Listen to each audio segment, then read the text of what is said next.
네, 이 시편 23편은 너무나 유명한 구절이죠. 찬송시로도 너무나 잘 알려져 있고요. 23편에 이렇게 기록합니다. 여호와는 나의 목자시니. 하나님을 목자에 비유하고 있습니다. 여러분, 목자와 양이라고 하는 이 시편 23편을 한 권의 책으로 쓰신 분이 있는데, 거기에 보면 이 목자와 양의 관계, 그리고 이 양의 습성에 대해서 아주 잘 나타나 있습니다. 거기 보면 이 양은 사실 목자가 없이는 절대로 그 생명을 유지하기가 대단히 어렵다라고 그렇게 기록합니다. 왜냐하면 그 당시에 이 여러 가지 팔레스타인의 그 여건상 양은 대단히 좀 우리가 눈에 보이는 것처럼 아름답고 지혜롭지 않고 대단히 어리석다고 합니다. 그리고 눈도 시야도 대단히 좁고 시력도 좋지 않아서 사실은 이 목자가 없으면 많은 이 양들은 낭떠러지에 떨어져 죽게 되거나 아니면 다른 길로 가서 그 울타리를 벗어나서 자기의 그 어떤 무리를 벗어나서 맹수의 먹이가 되는 경우가 너무나 비일비재하다고 합니다. 그래서 목자와 양을 하나님과 이스라엘에 비유한 것은 참 은혜로운 표현이 아닐 수 없습니다. 제가 읽었던 그 책에서 보면 이 양들은요, 되게 반복적인 그 삶을 산다고 합니다. 그래서 푸른 초장으로 목자가 인도하면 그 푸른 풀밭에 많은 그 풀을 뜯어먹고 살면서 조금씩 그 풀이 떨어지면 다른 옆으로 옮겨가야 되는데 이 양들은 아주 미련스러운 면이 있어서 계속 그 자리에 머문다고 합니다. 그래서 풀을 다 뜯어먹고 거기에 배설을 하고 거기서 뒹굴고 그렇게 하다가 결국은 죽음을 맞이한다는 그러한 기록을 제가 읽었던 적이 있습니다. 그렇기 때문에 날마다 그 풀밭으로 목자가 인도하지 않으면 양들의 생명은 유지될 수가 없다라고 하는 것입니다. 그래서 오늘 다윗은 이러한 양의 습성을 너무나 잘 알고 있었던 목동 출신인 다윗은 이렇게 고백하고 있는 것입니다. 여호와는 나의 목자시니 내게 부족함이 없으리로다. 그가 나를 푸른 풀밭에 누이시며 쉴 만한 물가로 인도하시는도다. 나의 영혼을 소생시키시고 자기 이름을 위하여 의의 길로 인도하시는도다. 여기 3절에 이 자기 이름을 위한다고 하는 것이 오늘 설교의 제목입니다. 그리고 전에도 몇 번 말씀을 드렸던 것 같은데 우리의 이름에는 아무런 능력도 없고 거룩도 없습니다. 그런데 하나님께서 하나님의 거룩의 이름을 지키시기 위해서, 드러내시기 위해서 열심을 품으신다고 하는 것은 우리에게 기쁜 소식이 아닐 수 없습니다. 여러분, 혹시 주님께서 우리의 이름을 위해서 일하신다고 한다면 그 일은 언제든지 그만두어도 너무나 당연한 것입니다. 왜냐하면 우리의 이름에는 그럴 만한 가치가 없기 때문이죠.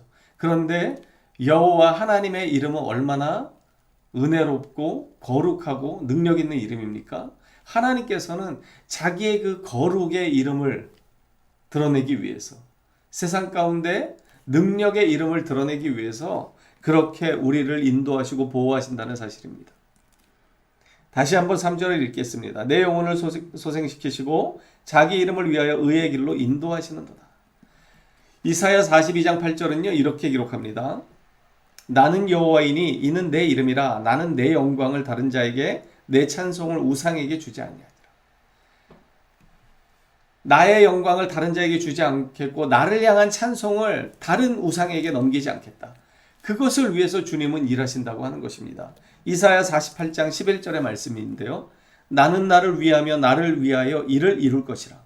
하나님께서 자기를 위해서 일을 이루신다고 그러는데 무엇을 이루신다고 하는 것이냐면 아브라함과 약속했던, 이스라엘과 약속했던 그 구원의 은혜를 하나님의 이름을 드러내기 위해서, 하나님의 이름을 지키기 위해서 그렇게 하신다는 것입니다. 어찌 내 이름을 욕되게 하리요 나의 영광을 다른 자에게 주지 아니하리라.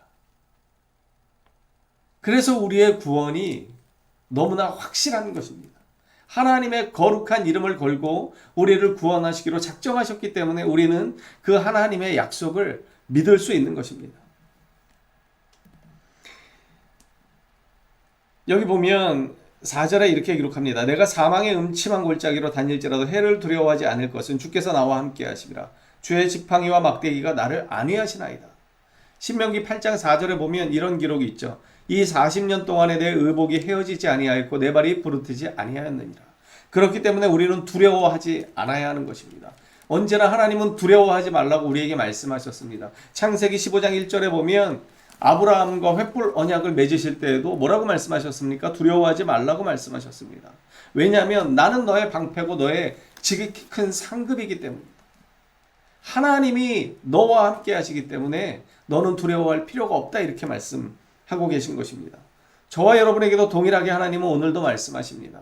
사망의 음침한 골짜기를 다닐지라도 너는 두려워할 필요가 없다. 왜냐하면 내가 너의 방패가 되고 너의 상급이 되고 내가 너와 함께하는 너의 하나님 여호와이기 때문이다. 그리고 나는 너의 이름을 위해서 일하는 자가 아니라 나의 능력의 이름, 거룩한 이름을 위해서 지금도 일하고 있기 때문이다. 우리에게 말씀하는 것입니다.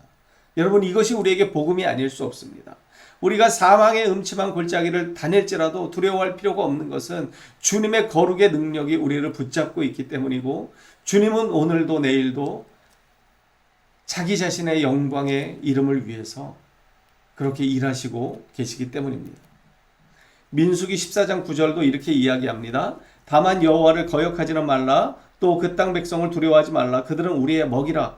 그들의 보호자는 그들에게서 떠났고 여호와는 우리와 함께 하시느니라. 그들을 두려워하지 말라. 거역하지 말라고 합니다. 두려워하는 것 자체가 하나님을 거역하는 것이라 민수기는 우리에게 경고합니다. 여러분, 무엇을 혹시 두려워하고 계십니까? 무엇 때문에 걱정하고 계십니까? 하나님이 오늘도 우리와 함께 하실 뿐만 아니라 거룩의 그 이름을 위해서 하나님이 일하고 계심을 믿으시기를 축복합니다. 이 믿음을 가질 때 우리는 두려워하지 않을 수 있습니다.